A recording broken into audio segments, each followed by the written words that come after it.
Ang nakaraan. Hindi inasahan ni Ira at Don Miguel ang pagbabago ng buhay ni Lourdes at ng kanyang mga anak.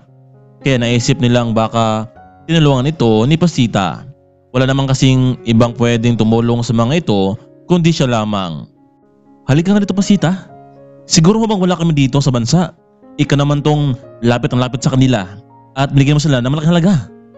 Miguel, ano ba yung pinagsasabi mo? Kahit kailan, hindi tinatanggap ni Lourdes sa mga tulong ko sa kanya dahil alam niyang magagalit ka sa akin. Marahil siguro sa kanilang pagsisikap at nabalitaan kong may tumulong sa kanila. Mabuti pa nga ang ibang tao, may pusong tumutulong. Samantalang ang totoong ama at lolo ng 3 mga bata, hay, walang pakialam. Tumahimik ka, Pasita. Tama na, Lolo Miguel.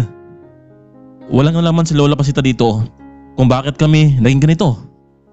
Alam nyo, kahit hindi mo kami tanggap-tanggap, ginagalang pa rin namin kayo bilang lolo namin.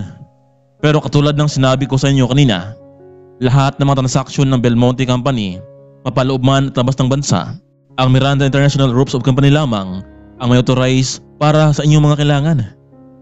Kung ganun, si Carlos Miranda ang isang anak na bilyonaryo at negosyanteng si Claudia Miranda? Tama ka dyan, Lo. Siya ang lalaking nilait nyo noon dati.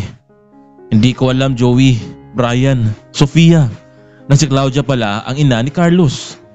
Kung alam ko lang dati, edi sana hindi magiging magulo ang buhay nyo. Don Miguel, napagtanto naming hindi ka talaga patas sa mga tao, lalo na sa mga taong mahirap. Nay, tara na.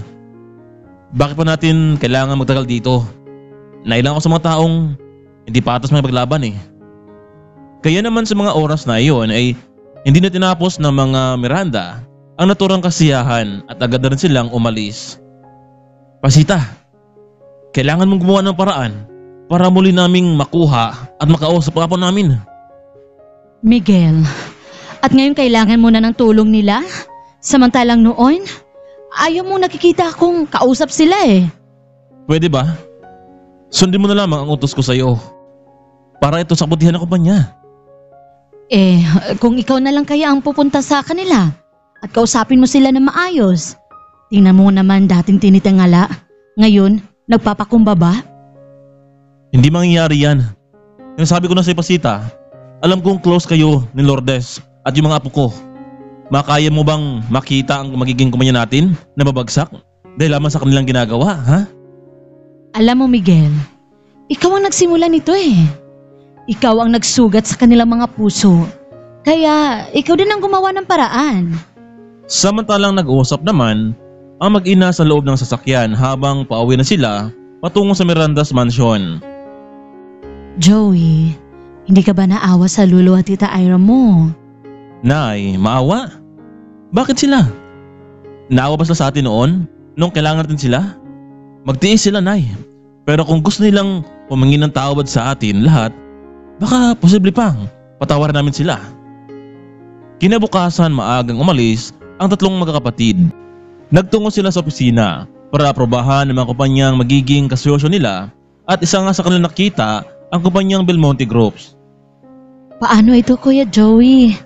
Nandito rin pala ang kumpanya na lolo at tita Ira eh. Huwag mong aprobahan yan, Sofia. Hayaan mong sina lolo at tita Ira mismo ang luhod sa harapan natin para humingi ng tawad. Ilang oras ang nakalipas, nalaman din ng sekretary ng Belmonte Groups na hindi sila pasado sa Miranda International Request Product at ito ang marahil ang sisimula ng kanilang pagbagsak. Don Miguel, Ma'am Ira, kailangan natin gumawa ng aksyon bago pa mahuli ang lahat para sa atin. Sige, sekretary. Bukas mismo, maaga akong pupunta sa Miranda's International Company na yan para kausapin ang kanilang CEO. Sumama ka na sa akin, Ira. Dad, pati ba naman ako? Kailangan pa rin sumama sa inyo? Oo naman, Ira. Kasama kang natulak sa akin para tratuhin sila ng hindi maganda. Kaya naman sa araw na iyon ay nagtungo na nga ang mag-ama sa Miranda's International Groups para hanapin ng personal ang mga Miranda. Kuya Guard, nariyan ba ang 3 kambal? Pwede ba namin silang makausap? Naku ma'am, sir.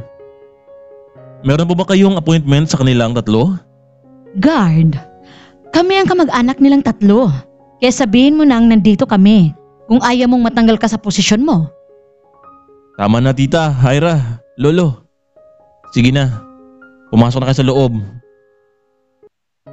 Joey, mabuti na lang at dumating ka. Mukhang hindi yata kami kilala ng guard na yan eh. Tanggalin mo na kaya yan. Doon na tayo sa office mag-uusap, lolo, tita. Nandun sina Sofia at Brian. Wow, ang ganda naman talaga ng opisina nyo. Mukhang big time talaga. Zoe, Sofia, Brian, wag nyo naman kaming biguin oh. Alam nyo naman siguro ang pinupunta namin dito. Pwede bang wag nyo kaming isama sa mga hawak nyo para anytime pwede na rin kaming umangkat? Hindi pwede tita, Ira. Negosyo ay negosyo. Kung ayaw niyong sumunod sa mga kagustuhan namin, wala namang kaming mapapala eh. Kaya ng kumpanya ang masisira at nandahang babagsak. Nagmana talaga kayo sa nanay nyo? Matigas ang ulo? Pwede ba tita? Ira, huwag mong idamay dito si Nanay Lourdes. Wala siyang kasalanan. Pero ganun pa man, hindi sumuko si nanay para pag-aralin kami. Naku, alam namin ang lahat eh, na ang tatay niyo ang kaisa-isang tagapagmana. Lo, tita, kung ayaw niyong sumunod sa aming kagustuhan, bahala na kayo. Nakabukas ang pinto sa opisina ito para umalis na kayo.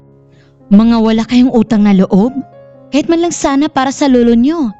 Hindi niyo talaga kami mapagbigyan? Umalis na po kayo tita. Kung ayaw niyong tumawag pa kami ng gwardya. Nanggalaiti sa galit itong si Ira dahil hindi tinanggap ng mga pamangkin nito ang kanilang kagustuhan. Ganun pa man ay nakapagdesisyon na ang magkapatid na hindi nila babaguhin ang kanilang desisyon upang hindi mamihasa ang mga ito, lalo na kapag nasa pwesto. Walang nagawa ang Belmonte Group, sunod-sunuran sila sa mga patakaran ng Miranda International. Malaki ang pasalamat ng tatlong magkapatid dahil hindi nila inakala na magbabago ang kanilang buhay. Ang dati nagbebenta lamang ng lumi, ngayon sama-sama silang pinamunuan ang kumpanya ng kanilang lola Claudia. Gagawin nila ang lahat para umangat pa ang kumpanya sa loob man at labas ng bansa. Bagamat pinatawad naman nila ang kanilang kamag-anak, lalo na noong pinalayas nila ang kanilang Nanay Lourdes, pero kung tungkol naman sa negosyo ay hindi nila ito pwedeng baguhin ang napagkasunduan. Hanggang dito na lamang muna kaibigan.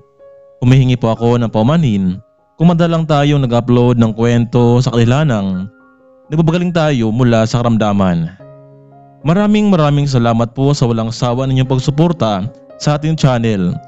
Mag-ingat po tayong lahat palagi. Hanggang dito na lamang muna.